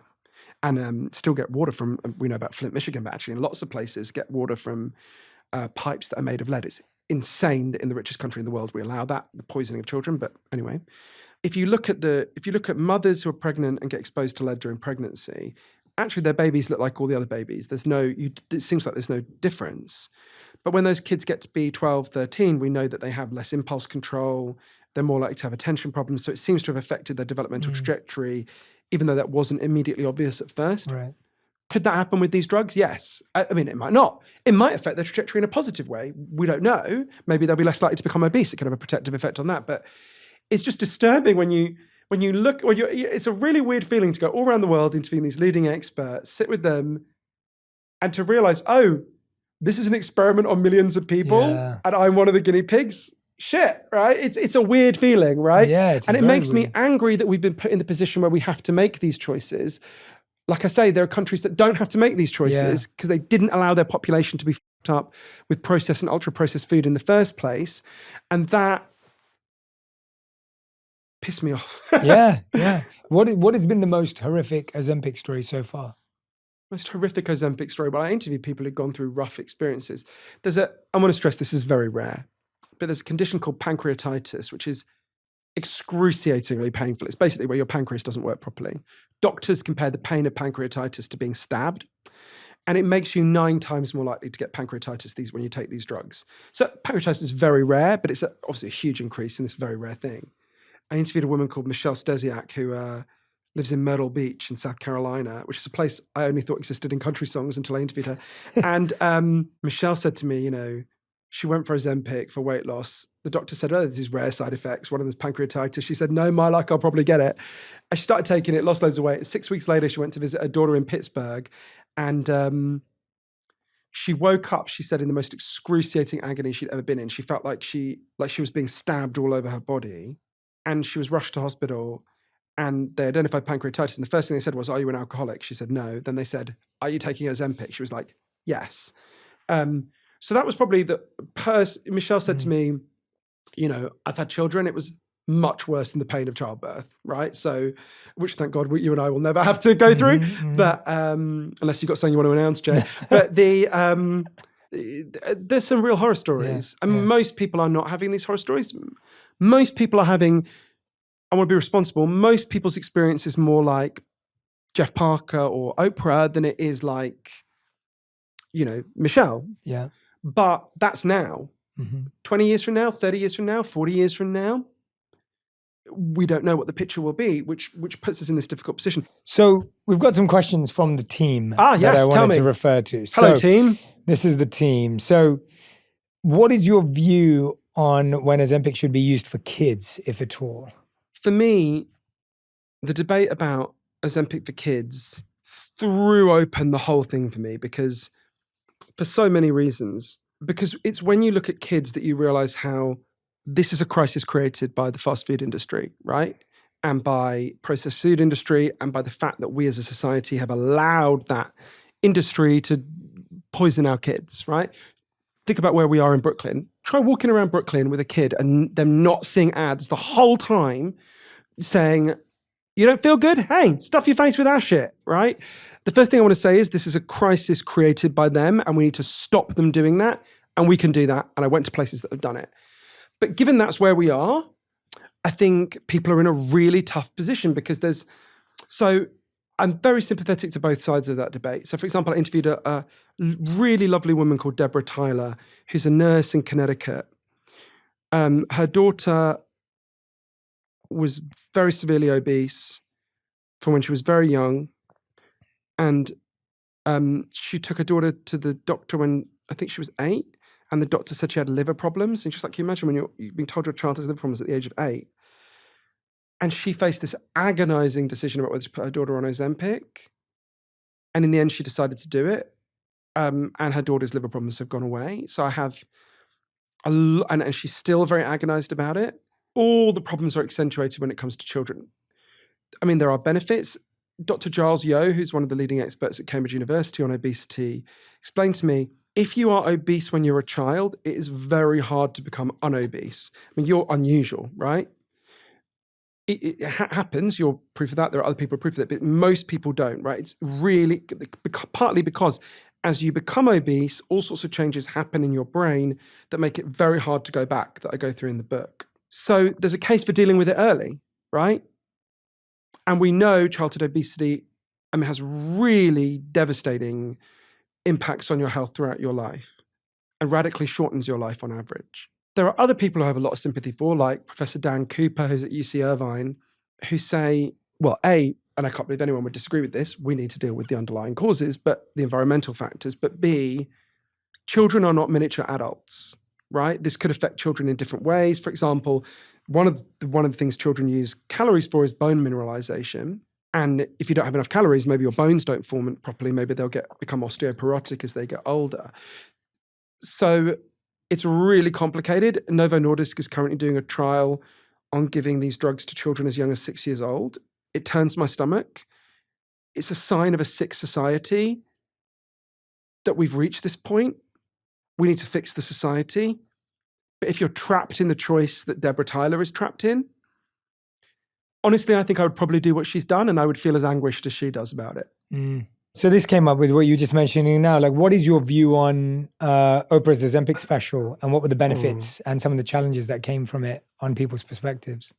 So I can't think dispassionately about Oprah, right? Like, I know everyone loves Oprah and a kind of, oh, we love Oprah. Oprah is one of the 2 or 3 humans alive who has most influenced me. Like when I was a kid, you remember this when we were kids. I remember it so vividly. The Oprah show would be on at 5 p.m. on Channel 4, right? And no one in Britain when we were kids spoke like Oprah, right? No one spoke about their emotions. No one spoke about in this extraordinary and profound way that Oprah does. And I really think one of the reasons I get on well with Oprah, I think, is because I've so internalized her voice that I sort of, I mean, clearly as a British person, you can't talk like Oprah, but like, well, and clearly no one can talk like Oprah, but you know what I mean? Like, so I can't think dispassionately about it because I love her so much and I'm weirdly friends with her. Which is like still to me the most surreal. Whenever she emails me or texts me and my friend, I'm always like, shut up everyone, Oprah needs us, be quiet, right? But I thought her special was incredible. I cried a lot. From the minute it started, I cried and my friend said, thank God Oprah has not brought her show back because if you had this emotional reaction every day, you'd be in a psychiatric hospital because just seeing Oprah in front of an audience made me emotional. But I thought it was amazing. And I think part of it made me really sad because you think about how much Oprah has given us, right? How much she's given to the culture. People forget, you know, I mean, even just think about the incredible work she did on breaking the taboos around sexual abuse, right? Where what she's done is incredible. And I could list like 15 things like that Oprah's done that have transformed the culture. And you think all that time she was doing that and rising, she was being bullied in the most hateful ways. I really recommend people watch, and this is someone else who I admire and was a damaged person, so I don't want to say this in a spirit of judgment, but you can watch it on YouTube. There's an interview between Oprah and Joan Rivers from, I think, 1985. And I'll preface this by saying, A, Joan Rivers was the funniest comedian I've ever seen, and B, Joan Rivers was someone who hated her own body and was at war with her own body, so she's externalizing something that's an internal, horrifying battle. But it's viscerally shocking when you watch it now. She says to Oprah something like, I haven't watched it in a long time, so I'm going to get the exact wording wrong, but she says something like, you can't be this fat. You need to lose weight. And it's not said as a joke. It wouldn't be acceptable as a joke, but it's not even framed as a joke. And you can see Oprah just looks really thrown and makes some joke about herself because what else could she do? But you think, God, that's the Tonight Show. They're on the Tonight Show, right? That's because Joan was the guest host. How many people watch that? 25 million people? That's being brutally shamed in front of 25 million people. You think Oprah's carrying that the whole time. She's torturing herself. You know, the famous image of her with the thing that represents as much fat as she's lost. And you think, God, I feel so sad. Even if you're Oprah, you get tortured about it, right? You just realize. So to see her overcome that and see her looking so well and to see her given a space beyond that stigma, I found incredibly moving. But that's tied up for me with so many other feelings about Oprah that I can't really, No, for sure. And do you feel like some of that stigma is now going the other way too, right? Oh, you lost weight because of Ozempic. So then that stigma creeping in. I think what's happening is a complicated thing. Just like the drugs interrupt the way we eat and bring to the surface these emotional feelings we didn't know were there, I think culturally, Ozempic is leaching out some deep underlying ideas about obesity. So for example, I'm experiencing them to myself. When I was taking the drug, I kept thinking, I'm cheating. I'm doing something wrong. I'm thinking, that's really weird. One of my best friends takes statins, right, to lower his cholesterol. I've never once thought cheating to get lower cholesterol than me. You'd think I was crazy if I said that, right? That's really weird. What's going on here? And I think it lies with, I looked a lot into the history of obesity and how we talk and think about it. So if you look back in the 6th century, the Pope Gregory I, was the first one to lay out the 7 deadly sins.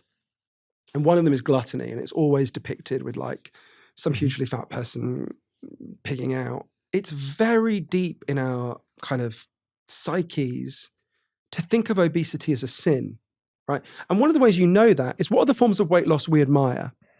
There's basically only one form, and it follows the classic Catholic pattern of like the sinner. You're a sinner, you've got to be tormented, you've got to go through hell and purgatory, and then we'll forgive you. So think about that game show, The World, is it called The Biggest Loser? Mm-hmm. Repulsive and wicked show, in my view. But it's where people haven't seen it, people are very unwell, very seriously overweight, are humiliated, made to take part in very extreme and in fact dangerous forms of exercise and starve themselves. And whoever loses the most weight is the biggest loser and therefore wins. It's like, oh yeah, if you torture yourself and go through agony, then we'll forgive you for your sin. Then we'll go, well done, good job, Joe, right? But I think one of the things that's weird with Ozempic is it's so easy, right? So it's like, I think a lot of people look at it and go, well, you haven't paid for your sin, right? You haven't suffered.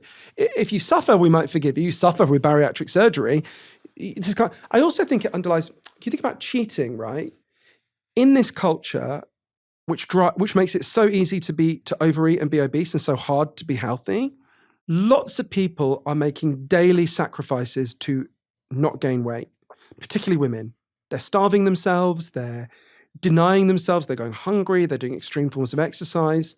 And I think to them, people like me must look a bit like Lance Armstrong looks to a cyclist.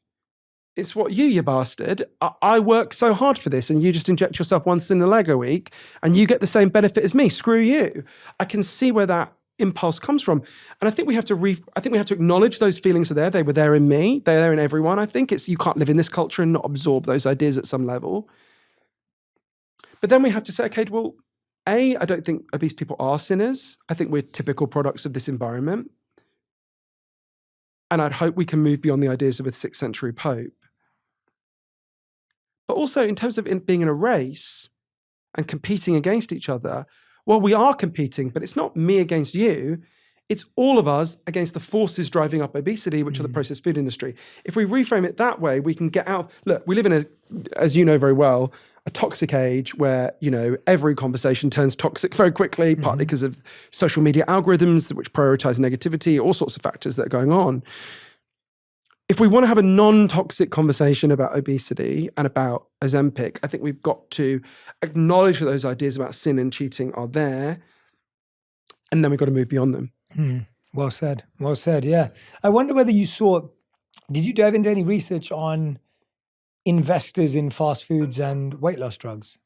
Did you find any patterns between? I didn't, but I'd be surprised if, and there was some reporting in the Washington Post, which I only read briefly, so I don't want to get it wrong, but if I remember rightly, I don't know this, but I suspect the fast food industry will soon be funding anti-Ozempic propaganda, just like the tobacco industry used to fund, claims that smoking isn't bad for you, did for years and years, or like the oil industry still funds claims that global warming isn't happening or is actually a good thing, or, I would be amazed if that isn't. I mean, they're going to lose a lot of money and they are some of the most profitable companies in the whole world. So I suspect they're already doing it, but I don't know. Yeah. Yeah. No, it's an interesting to think about because I feel like part of the environment we all live in is somewhat of an illusion and ignorance of not understanding who's behind the narrative, storytelling. When fast food first came around, how did everyone not go, wait a minute, this is going to ruin the world? Like, how did we not do that? Or when, as you said, we're trying to find artificial solutions to artificial problems. And now that we're living in an artificial world, it's like, well, where did we allow that to happen? And I want to talk about Japan in that vein, because that was a place where you found that at least tried to deal with this in a much healthier, smarter way. This completely blew my... Have you been to Japan, by the way? So that's number one on my list right now. Okay, if there's one thing you take away from this conversation... Go to Japan. Go to Japan. I expected it to be great, and it massively exceeded my expectations, but it's completely amazing. I'll give you a list of things to do. But so Japan is really important because some people say about these drugs, look, if a country gets to be rich, people are going to have more food than they can eat. Obesity is just inevitable, right? And therefore, these drugs become inevitable. But actually, Japan is the third richest country in the world, in the history of the world, and now is the third richest country in the world. And they have almost no obesity at all. 42.5% of Americans are obese. It is 4% of people in Japan, right? there's almost no childhood obesity in Japan. I went to a school in Tokyo, typical middle-class school, went to several schools. It's the weirdest thing, walking around a school with 1,000 children and there being not one overweight child anywhere. It's a weird if you're used to going to British and American schools.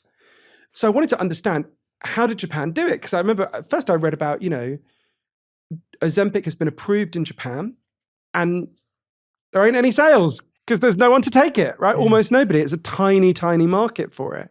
And it's kind of weird that we expect Japanese people to look like sumo wrestlers. It would be like expecting an American to look like a bald eagle. And at first I thought it must just be that Japanese people won the genetic lottery, right? But that's not true. We know that because in the late 19th century, lots of Japanese people moved to Hawaii. I was just there. And they've been there ever since. And Japanese Hawaiians are almost as overweight as other Hawaiians. So, and it's not that their genes suddenly mutated in the 120 years since. So something else is going on, right? There's something in the environment that's driving up obesity in our societies and hasn't in Japan. And there's so many fascinating things about this. The most important to understand is Japan deliberately created an environment in which it is hard to get fat and hard to eat badly. If you go back to the 1920s, Japanese people had one of the worst diets in the world. They only ate protein on average once a week, right? They were quite unwell. They had poor life expectancy. And the Japanese government at the time deliberately transformed the society, not for a good reason. It's because they wanted to have an army to go and invade the rest of Asia. So we all got our motives for weight loss, not the best one. But whatever, it worked, right?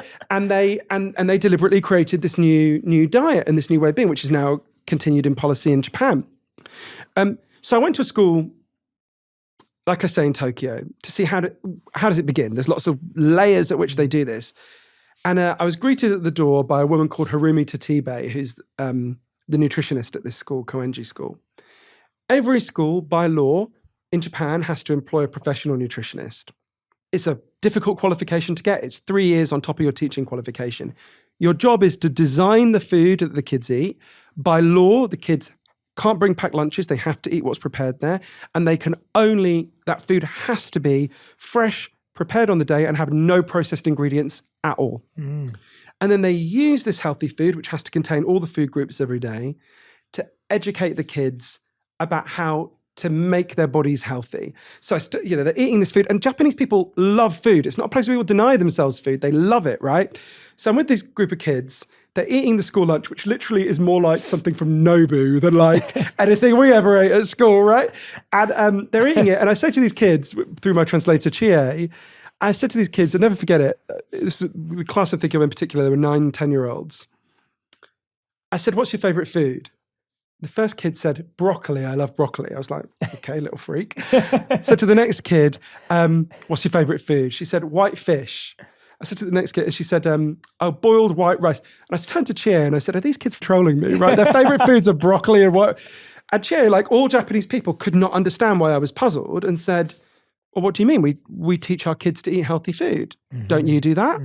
And every food group they have a rope, a colored rope. So they when they're eating the calcium, she holds up the white rope. She goes, this is calcium. What does it do? And someone yells out, it makes your bones strong. And she goes, the red rope, this is carbs. What do? Give you energy. And she ties the ropes together in every lesson. And that's a rounded meal that you should have in every meal, right? So they teach kids from a very young age how to nurture their bodies. And I was with these kids and I couldn't resist the temptation. I pulled up on my phone videos of British and American school meals. And these kids reacted like I had shown them an ISIS beheading video. They screamed. Wow. They were like, what did they say to me? Where are the vegetables? I said, there are no vegetables. They said, where's the salad? I said, there is no salad. They were just complete. And it was very touching. One little girl put her hand on my shoulder and said, I'm worried about you. It was completely adorable, right? It begins there. And then all through the society, there are measures taken to make processed food. You can buy it if you want to, but it's very much a minority pursuit. It exists, but it's a tiny part of the Japanese diet. Overwhelmingly fish, fresh food, vegetables. Most people eat fresh food that's prepared on the day. And I think probably the most moving conversation I had for the whole book was in Okinawa, which is an archipelago of islands in the south of Japan, where I really saw what you win if you get this right. So Japan has the longest life expectancy in the world. Women live to be 88, men I think it's 82. But not just that, they have the healthiest lifespan in the world. So the average British person is in poor health. I think it's 16 years before they die. In Japan, it's like a few years. So it's a very different relationship. And so I went to this place that sounds almost mythical. It's called Ogimi. It's the oldest village in the whole world. It has 215 houses and 192 have someone older than the age of 90 living there. And I went there and they've got this little community center.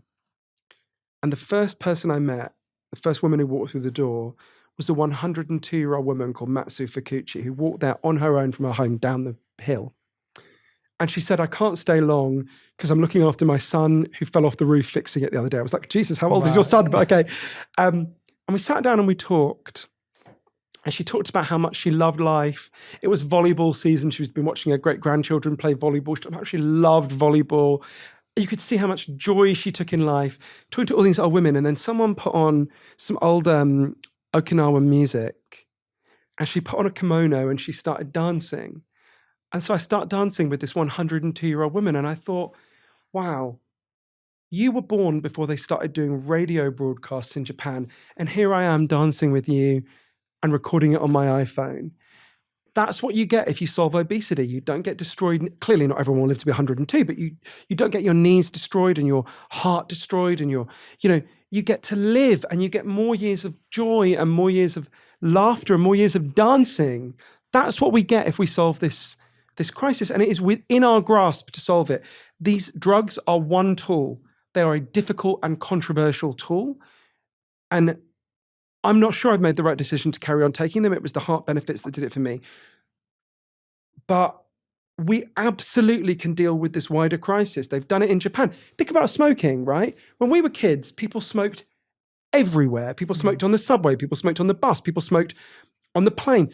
Doctors used to smoke while they examined you. I remember it happening. There's a photo of me and my mother where she's breastfeeding me when I'm a baby, obviously, smoking and resting the ashtray on my stomach. And when I found this photo a few years ago, I thought she'd feel guilty. I showed it to her. She said, you were a difficult baby. I needed that cigarette, right? But you think about how normal that was then, right?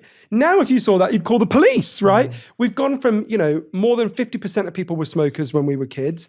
It's now 12%. You very rarely see a young person smoking cigarettes now. Okay, we've got an issue with vaping, but, that's an enormous transformation that's happened in our lifetimes through concerted action, right? We can do the same with food. We can free future generations from this shitty choice. Japan showed me you can do it with joy, right? Japanese people aren't sitting there being miserable. They love food. Their food is great. I've never eaten better than in the 2.5 weeks I was in Japan, right? Literally never, right? It's not about depriving yourself. It's about making better choices and empowering everyone to be in an environment where we can make better choices. Do they still have a stigma around body shape, size, weight, and all of that as well? Yeah, this is one of the complexities. So I don't want to shy away from it. Japanese people are horrifically stigmatizing towards overweight people. And that informs some of their policies, which are just so strange to us that they sound like a kind of just bizarre parallel universe. I'll give you an example. So in 2008, their obesity level went up by like 0.4%, and they had a massive like national freak out, and it was like this huge debate in Japan. And what was it? It was from like, I can't remember. It was literally for saying like 3% to 3.4% or something, like saying that like we wouldn't even notice in the US if that happened, right?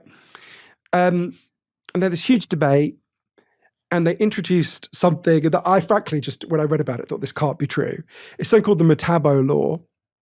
It's named after metabolic syndrome, which is a kind of combination of problems you can get when you're obese that has very bad health effect. So they introduced this rule. I actually can't even say it without like it just sounding insane. In Japan, every single employee once a year has to be weighed by their employer. If your weight has gone up, you have to, by law, draw up a plan with your employer to bring your weight down. And a company overall has to report its weight levels to the government. Wow. And if your overall workforce got fatter, you can be fined by the government, right? So it's like, how can this work? So I went to this company that does it. Every company does it, but this is a company that agreed to show me, partly because they manufacture products to keep you healthy, so they can't want people to know about it. And they're super nice people, but it was freaky. So you arrive, the first thing you see when you arrive at work is a face recognition thing. It says, hi, Jay, you walked 1,300 steps yesterday, whatever, because you have to wear a Fitbit, equivalent of a Fitbit. And then it says you were number 121 in the company. By the way, Susie, who sits 2 desks away from you, hasn't weighed herself this week. Oh my gosh. Tell her to weigh herself. You're like, Oh whoa. my gosh. And then, wow. so you're encouraged, it's not required, but you're encouraged to take a photograph of every meal you take and post it. So you can literally go, I wonder what Bob, who sits next to me, ate yesterday. And you can look at it all. Oh my It's just bizarre. And I was interviewing people there. So I interviewed the boss, who's this 58-year-old man, I have to say incredibly hot boss. And he was like talking about, this is, this is great. It's really good for everyone. And I was interviewing the employees and they would go, this really helps me be healthy. And I would kind of go, right, so if you did this in the US or Britain, we would burn the office building down. And they genuinely didn't understand what I was saying. They would kind of go, well, why? It really was a moment where I felt like a profound cultural chasm, right? I thought, you're not like us. And we're not like, as in we can't, just as so they can't understand us, we can't understand that. Yeah. Exactly. So there are lots of things about the Japanese model I definitely would not, we couldn't integrate that even if we wanted to, but if we could, I wouldn't want to. So there's lots of things about the Japanese model we can't integrate, including just shame, right? It's a very, particularly to women who are overweight, it's really brutal, the shaming there. So there's lots of things we wouldn't want to integrate and lots of things we would. Yeah. It's one thing that has stayed with me as we've been on this beautiful journey together today. I feel like I've learned so much from you. I learned so much from the book. I really want people to read the book, to dive into it. We've kind of nicely visited different chapters and different sections inside of the book. But there's one thing that stayed with me, and it's this idea of, even after being on Ozempic, if people are unable to change their eating habits, even though they're satiated quicker, does that not necessarily double up on the health problems too? So it inevitably changes your eating patterns in one key way, that you eat much less, right? But an issue, and this was definitely true of me for the first 6 months, is, to put it crudely, I was eating smaller portions of the same old That's shit, what I mean, How does, so I was going to McDonald's, but instead of getting like a large Big Mac meal and 9 nuggets, I was getting a hamburger, right? And that's a move in the right direction, but still very imperfect. As Robert Kushner, one of the scientists who was involved in the studies about these drugs, explained to me, look, there's an issue about nutrition just separate to weight. If you're eating food that doesn't give your body what it needs, even if you're not obese, that's still really bad for you, right? So for me, it made me realize I had to I'm super embarrassed to say it, but I didn't know how to cook, right? I didn't know how to do really basic things. I learned that partly because I realized I had to make that change. But I could have just carried on eating smaller portions. And frankly, I'm on the road at the moment. I am eating smaller portions of the same old shit. This morning I had travel is impossible. Travel's really tough. Or even try living in Las Vegas. Not ideal. But you're worried about portion size in this country generally. You want to try Vegas. But the issue you're pointing to is real. You're still moving in a positive direction, but it can leave you far from the ideal position. Yeah, absolutely. Johann, it's been such a joy talking to you today. What joy, what pleasure. Deeply insightful. I appreciate the honesty of just what a challenging, nuanced, layered subject matter this is. And I feel your analysis, research, and thought through it is actually so helpful in that if people are confused in their decision-making for themselves, their family, I think you've at least given them every angle possible to think about, which is, I think, sometimes what's missing, right? Sometimes we are just presented a binary angle, which is where we started. And now we're ending today feeling like we can look at this from 12 different angles and 12 different points of view. We end every episode of On Purpose with a fast 5 or a final 5. These have to be answered in 1 word to 1 sentence maximum. Okay, this is very hard for me, as you can Johann tell. Hari, I'm going to do my brutal. Right, okay. These are your final 5. You should have someone to your colleague should taser me if I go beyond a sentence, right? We should wire you up. Yeah. Exactly. The first question is, what is the best health advice you've ever heard or received? It's what Lindy West said that I quoted before. It's hard to treat well an object you hate. You've got to learn to love your body. That's great advice. I love that one. Second question, what is the worst health advice you've ever heard or received? I went to an Austrian diet clinic in Klagenfurt where they made me eat nothing but tea for like days and days and days. Yeah. Not good advice. Yeah, just tea. Exactly. Yeah. How did that end up? Tell us. I want to know more. Well, I was surrounded by people. I would go so there were people there who'd who'd been there for like 3 weeks and they were on the tea diet. And I said, how do you feel? And they said, terrible. I was like, yeah, you're going to die. Get out of here. I felt like Jack Nicholson in One Flew Over the Cuckoo's Nest. Get fucking out of here. That's amazing. Let's go to buy a bratwurst up the road. Question number 3. What's something that surprised you about this journey that you went on with the magic pill? How hard it is, how complicated. I'm not normally such an even-handed person. It's really complicated. And that surprised you? You thought it would be a lot more clear-cut? I thought every other book I've ever written, I've come to a more firm conclusion at the end than this. With this, it's sort of like you've really got to go down the list of the risks and benefits for yourself, and it will really help you to know all these risks and benefits. But I can't tell you at the end, and now, dear reader, do it, or don't do it, or do these things. I'm completely failing at these one-sentence. No, that's great. I'm asking you. Being too permissive, Jay. Yes, give me exactly. An angry face when I go to beyond one sentence. Question number 4. If you had to ask people to reflect on 3 things while they're making their decision, there are many things in the book that they need to read and study, but 3 things while they're reading the book that you'd like them to reflect on as they're making their own decision, what would they be that are not related to BMI or some of those more tactical elements, not tactical, those tangible elements you shared with us earlier? Think about what your relationship with food was in your family when you were a child. Because all sorts of issues around that will come to the surface, which we haven't touched on, but is really important. Number 2 is think about how important pleasure in food is for you, because a lot of people experience a huge reduction in it, although I didn't. A lot of people do. Number 3 is these drugs might be significantly reducing addiction. This is hugely contested, but there are serious scientists who think they are. And that's a whole dimension we need to think about, not just food addiction, but actually like cocaine addiction, fentanyl addiction across the board. Those would, I guess, be the 3 things that we haven't covered that would be the things. I mean, there's about 100 things from the book we haven't covered. But Exactly. Yeah. Okay, great. 5th and final question. If you could create one law that everyone in the world had to follow, what would it be? Oh, one law. Can I get rid of a law? Oh, Can law be? You'd be the first person to do it. I love it. The law I would get rid of would be the criminalization of addiction. I had a lot of addiction in my family.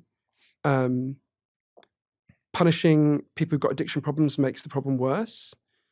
Most of the money we spend on drug policy in this country is shaming, humiliating, and literally caging people with addiction problems. In Portugal, when they took all that money they spent on putting people in prison, shaming them and humiliating them, and spent it instead on like helping them, addiction massively fell, overdose deaths massively fell.